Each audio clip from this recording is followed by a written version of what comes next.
Evolution chapter हम अभी start कर रहे हैं। यहाँ पे कुछ डेटा लिख रखा है, हम सिर्फ आपको हाईलाइट कर रहे हैं। ठीक है, ये हो गया 800। ये याद रखना है क्योंकि कोविड-19 वाला जो पेपर हुआ था 2020 में, देखो CH4 मीथेन हाइड्रोजन अमोनिया इस पे था, और इस पे मिला करके एक मैच द फॉलोइंग था। ठीक है, तो नेक्स्ट पेज में आते हैं, फिर देखते हैं। मैं कलर चेंज कर लेता हूँ। ठीक है, नेक्स्ट पेज यहाँ पर है।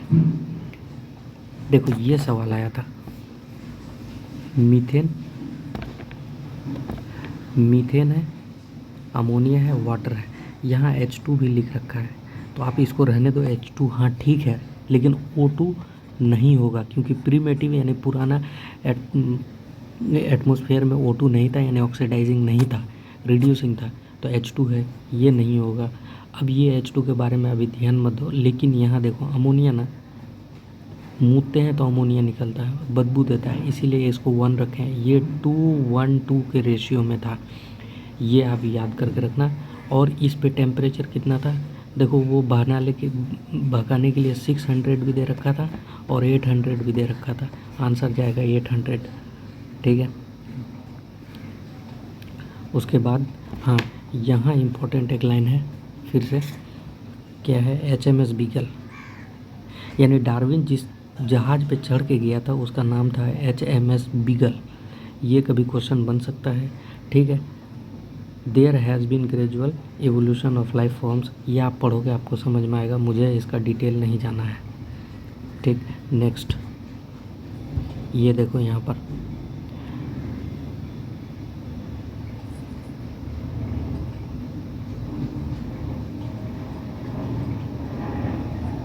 ठीक है, अब देखो यहाँ पर एक सवाल पूछ देता है कि जो अल्फ्रेड वॉलेस था वो कहाँ गया, काम किस पे किया था, मलाया आर्कीपेलागो जो भी है यार।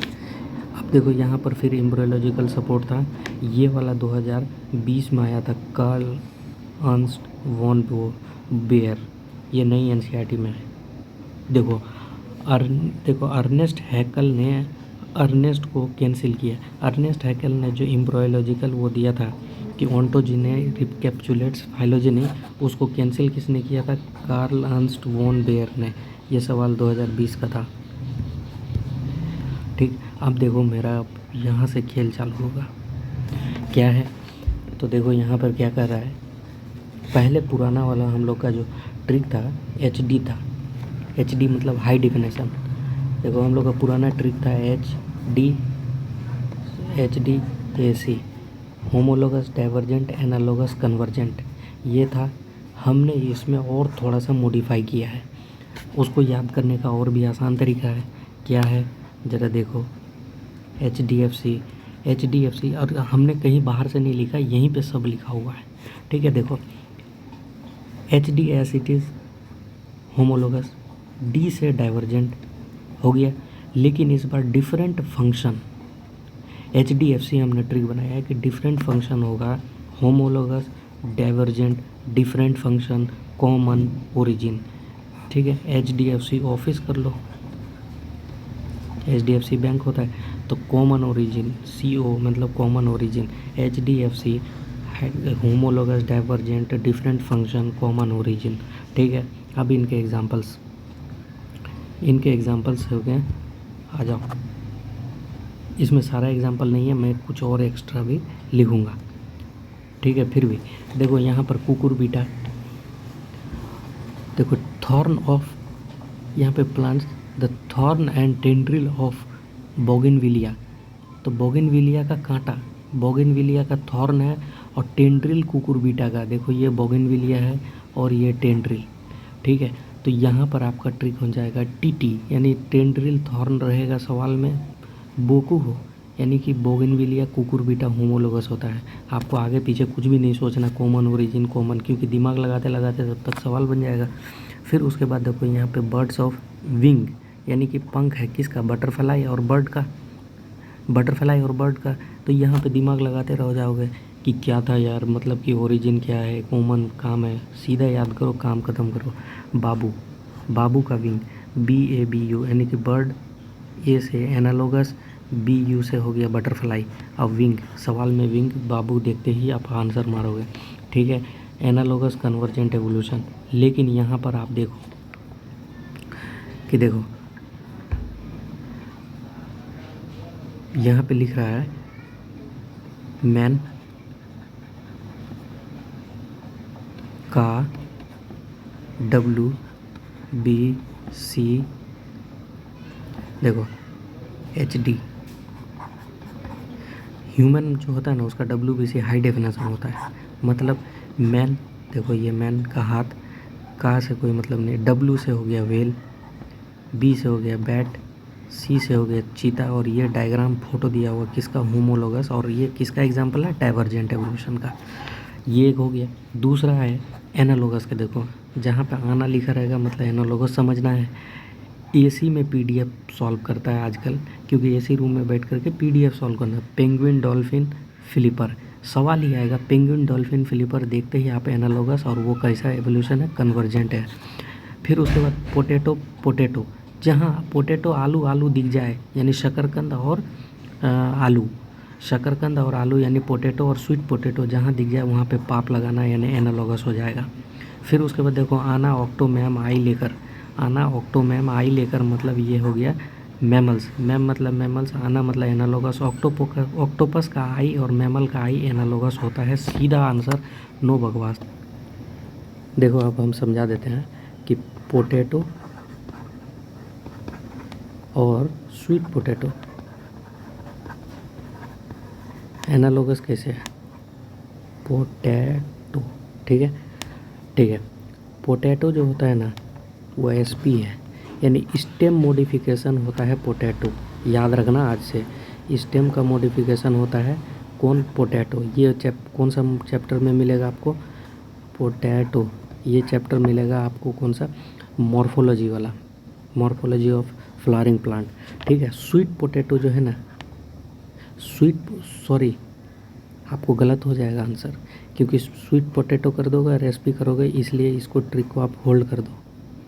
मैं बताता हूँ, स्वीट पोटैटो यानी शकरकंद, क्या यहाँ पे आ रहा है, यानी कि ये स्वीट पोटैटो रूट मॉडिफिकेशन, जड़ का, ये जड़ का मॉडिफिकेशन होता है स्वीट पोटैटो, और आलू जो है वो स्टेम का मॉडिफिकेशन होता है, आप वहाँ पढ़ोगे, देख लेना आप, ठीक है। अब फिर उसके बाद मैं लिखता हूँ आगे कि अगर आप कच्चा धो करके 1 kg आलू खा सकते हो गया, तो आंसर है नहीं। इसका मतलब है ये स्टेम का मॉडिफिकेशन है। अदरक आप 1 पीस खा सकते हो, क्या 1 kg खा सकते हो, नो, ये स्टेम मॉडिफिकेशन। ये हमने ट्रिक बनाया कहाँ पर, वो प्लांट मॉर्फोलॉजी वाला में, ठीक। फिर उसके बाद कोलोकेसिया 1 kg खा सकते हो, नहीं। अरबी, नहीं। तो ये सब जो है स्टेम मॉडिफिकेशन। लेकिन आप रूट को 1 kg खा सकते हो, कैसे, देखो गाजर, क्या 1 kg गाजर खा सकते हो, तो यस, ये हो गया रूट। मूली 1 kg खा सकते हो, यस, ये रूट मॉडिफिकेशन, गाजर, मूली। फिर उसके बाद आपका आ गया शकरकंद, शकरकंद मीठा होता है, ये खा सकते हो 1 kg, यस खा सकता हूँ, मैं तो खा लूँगा। तो इसलिए ये ट्रिक हमने वहाँ बनाया था, और वो आप यहाँ से वहाँ पे मैच कर लेना, याद रखने के लिए मैंने बता दिया है, ठीक। अब आगे आ जा, एक बार सवाल पूछा था, ठीक है। अब नेक्स्ट चलते हैं, वीडियो लंबी ना हो जाए, नेक्स्ट चलते हैं। ये हो गया, अच्छा ठीक है। ये किसका एग्जाम्पल है, देखो विंग्ड मॉथ, ये वेस्टर्न बेटुलुरिया जो भी है, इन अनपॉल्यूटेड एरिया पोल्यूशन, मतलब ये सिलेक्शन को लेकर के बात है कि यानी कि अगर तना काला है, ये तो टीचर समझा देगा यार, मैं क्यों समझाऊँ, आप देख लेना, ठीक है। नहीं समझ में आएगा तो देखना, अगर पहले से आता है तो फिर सवाल ही सॉल्व करो, खेला मत करो बार बार, ठीक है। यहाँ पर मेरे को समझाना था कि एक बार सवाल आया, मेरे को सवाल एग्जैक्टली याद नहीं है अभी, ठीक है, लेकिन मैं बता रहा हूँ कि बीट, ये देखो, beak of Darwin finch Galapagos island पे। तो ये जो था ना, वो किसका एग्जाम्पल था? ये जो आप एग्जाम्पल पढ़ते हो ना, ये था क्यों, ये क्यों पढ़ाया गया? तो उसका आंसर है कि ये सवाल पूछा था आई थिंक मेंस 2010 में, कि देखो ये क्वेश्चन नंबर 128 मैंने लिख रखा है, डफर याद रखना, यानी कि डार्विन एफ से फिंचेस एडेप्टिव रेडिएशन का एग्जाम्पल है, याद रखना डफर। और उसके बाद दूसरा याद रखा होगा अमर, यानी कि ऑस्ट्रेलियन मार्सुपियल एडेप्टिव रेडिएशन का एग्जाम्पल है, ऑस्ट्रेलियन मार्सुपियल एडेप्टिव रेडिएशन का एग्जाम्पल है, याद रखना आप इसको, ठीक। अब यहाँ पर एक बात लिख सकता है कि when more than one adaptive radiation to have appeared to have occurred in an isolated geographical area, one can call this convergent evolution। देखो ये ऐसा इसलिए कह रहा है, नेक्स्ट पेज में मैं समझा देता हूँ। यहाँ पर देखो, मैं इसको थोड़ा सा इलेबोरेट कर देता हूँ, वैसे टीचर समझाएंगे। ये है ऑस्ट्रेलिया पूरा, यहाँ पर जो है ना प्लेसेंटल मैमल था ये वाला, और ऑस्ट्रेलियन मार्सुपियल था, लेकिन ये अपना ज्योग्राफिकल एरिया में फैला, यानी एडेप्टिव रेडिएट किया, फैला, तो ये भी फैला, यानी प्लेसेंटल मैमल भी फैला अपना अपना, ठीक है। देखो तो क्या यहाँ पर एडेप्टिव रेडिएशन हो रहा है, क्या एडेप्टिव, तो बोल रहा है कि मोर देन वन एडेप्टिव रेडिएशन, यानी 2 एडेप्टिव रेडिएशन कम से कम जब होगा तो one can call this convergent evolution, क्योंकि यहाँ आकर के मिल रहा है। कन्वर्ज का मतलब देखो, ये और ये अगर मिल रहा है तो इसको बोलते हैं कन्वर्ज, और डाइवर्ज किसको बोलते हैं? ये ऑपोजिट, डाइवर्जेंट, ठीक है। बस उसके बाद देखो, इसको याद करना पड़ेगा, कहीं में हो सकता है मैच द फॉलोइंग में साला पूछ ले कि मोल जो था प्लेसेंटल मैमल का मोल, मार्सुपियल मोल, मोल सेम, याद नहीं करना है। एंटीएटर नमबेट तो अन्नू, एंटीएटर नमबेट अन्नू, माउस मार्सुपियल माउस सेम है, कोई दिक्कत नहीं है। लेमर स्पॉटेड खसखस यानी लेस, लेमर और spotted cuscus less. Flying squirrel, flying same, तो आंसर सेम जाएगा। बॉब कैट और Tasmanian tiger, bobcat Tasmanian tiger, ठीक है, BOTT बॉट। फिर वोल्फ और तस्मानियन वोल्फ, तो आपको मैच करने के लिए आ जाएगा, तो आप मैच कर दोगे, ठीक है। अब नेक्स्ट आता है मैकेनिज्म ऑफ एवोल्यूशन। देखो यहाँ ह्यूगो डिवेरिस था नाम, एक ह्यूगो डिवेरिस था, और एक था कौन? डार्विन, ठीक है।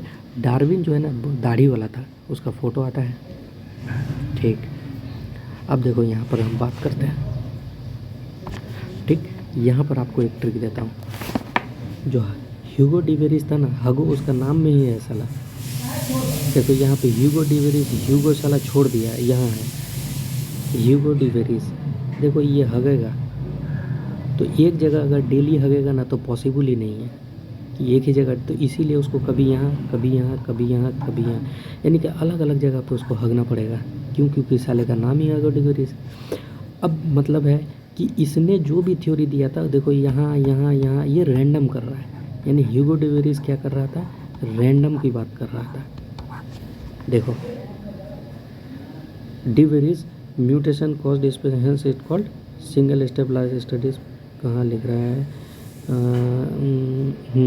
म्यूटेशन ह्यूगो इवनिंग, अच्छा, worked on evening primrose, हकदा था कब? शाम में, याद रखना, ठीक। Broad idea mutation, large difference arising suddenly in a population, he believed that mutation which causes evolution not minor variation heritable, Darwin talked about mutation, random and large बोलता था ये, ठीक है। इसको पढ़ोगे यार, मेरे को अभी एग्जैक्टली याद नहीं रहा किस जगह पे लिखा हुआ है, लेकिन हाँ ये रैंडम करता था, बात रैंडम की करती थी कि म्यूटेशन कभी भी हो सकता है, इसीलिए इसका नाम ही ह्यूगो डिवेरिस से हम याद करते हैं कि हगता था रैंडमली। और दूसरा एक बात बोलता था, saltation, single step large mutation, saltation किसने दिया था? ह्यूगो डिवेरिस ने, ठीक है।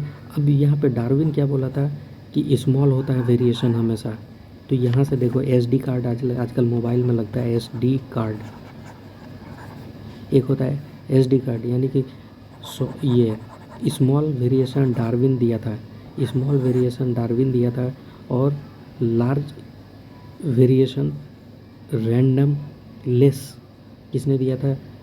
सो ये ह्यूगो डी वेरियस। यहाँ से याद करने के लिए आपको जो इसे मसाला मिल गया, ठीक है। आगे बढ़ते हैं। इस पेज में अच्छा नहीं है, यहाँ पर अच्छा। चलो इस ग्राफ को मैं समझाता हूँ। देखो ये हार्डी विंगवर का जो भी लॉ है ना कि P + Q = 1, इससे रिलेटेड जो है ना आपको वहाँ पर यानी कि AM के कॉपी में यानी जेनेटिक्स में आपको वहाँ पर एक 2-4 सवाल कराया गया, वो सवाल आप कर लो। उसके बाद देखो यहाँ पर क्या लगता है, ये ग्राफ से एक बार सवाल पूछा, इस ग्राफ का यहाँ पर मतलब दे रखा है। चलो नेक्स्ट पे जाते हैं। देखो यहाँ पर कह रहा है कि हार्डी विंगवर इक्विलिब्रियम को 5 पॉइंट जो है ना वो क्या कर सकता है, इफेक्ट कर सकता है। तो ये 5 को आपको याद करना पड़ेगा। हार्डी विंगवर HW, हार्डी विंगवर मतलब HW हो गया। हार्डी विंगवर जैसे ही आपको होमवर्क मिलेगा, हार्डी विंगवर मिलेगा, होमवर्क मिला तो आप क्या लिखे, जी बोले कि हाँ ठीक है करेंगे। लेकिन जैसे ही देखा कि साला ये हार्ड है तो आपने ड्रिफ्ट मतलब सरकना, DRIFT, 5 पॉइंट याद रखो। जी बोल करके ड्रिफ्ट किया, सरक गया, फिर मूता यानी म्यूटेशन किया अपने अंदर, फिर दिमाग को इधर उधर घुमाया, म्यूटेट किया, फिर उसके बाद क्या किया, मिक्सिंग किया कि साला कुछ करते हैं, मिक्सिंग किया यानी रिकॉम्बिनेशन हुआ, और देन फाइनली आपका सिलेक्शन होगा। तो ये 5 पॉइंट यहाँ लिखा हुआ है। और यहाँ पे बहुत सारा लिखा हुआ देखो, ड्रिफ्ट मतलब जेनेटिक ड्रिफ्ट, फिर जी मतलब जीन म्यूटेशन, कहा गया ये जीन माइग्रेशन और जीन फ्लो। इन सारे बातों का डिफिनेशन यहीं लिखा हुआ है कि जीन माइग्रेशन क्या होता है, जेनेटिक ड्रिफ्ट क्या होता है, म्यूटेशन क्या होता है, रिकॉम्बिनेशन और सिलेक्शन क्या होता है, फाउंडर इफेक्ट क्या होता है। इतने से कम बहुत बार सवाल पूछा। जब PYQ करोगे तो यहाँ से आपको 6-7 सवाल निकलेगा, फिर आप इसी को एनालाइज करके आंसर करोगे, ठीक है। नेक्स्ट पेज में आते हैं। ये हमारा फाइनल रहेगा, ठीक। इसको हम याद कैसे करें, तो देखो इसको याद करने के लिए मेरे पास कुछ लॉजिक है। उस लॉजिक को आप अगर याद रख सकते हो तो बहुत अच्छी बात है, नहीं तो आपके पास कुछ और है तो ठीक है। पुराना है तो नया मत लो, और नहीं तो अगर पुराना वाला नहीं है तो नया ले लो, ठीक है। तो देखो DR मतलब डॉक्टर रामा विजिटेड ऑस्ट्रेलिया। देखो ये फालतू लिखा हुआ है, डॉक्टर रामा विजिटेड ऑस्ट्रेलिया, ठीक है। डॉक्टर रामा विजिटेड ऑस्ट्रेलिया हबील साला erect under cro man. Modern हम काट रहे हैं, मॉडर्न नीचे लिख लेता हूँ, ठीक है, क्रोमैन। तो देखो डॉक्टर रामा विजिटेड ऑस्ट्रेलिया हबील साला erect under cro man. Doctor Rama visited Australia हबील साला erect under cro man. Doctor Rama visited Australia हबील साला इरेक्ट अंडर क्रोमैन।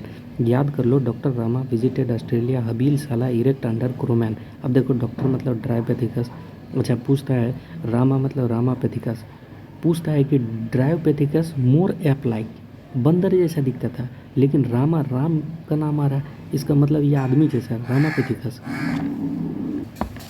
ठीक है। फिर उसके बाद ऑस्ट्रेलियोपिथेकस यानी कि ऑस्ट्रेलियोपिथेकस आ गया। फिर उसके बाद होमो हैबिलिस, फिर होमो इरेक्टस, फिर Neanderthal man, then Cro Magnon and then modern man.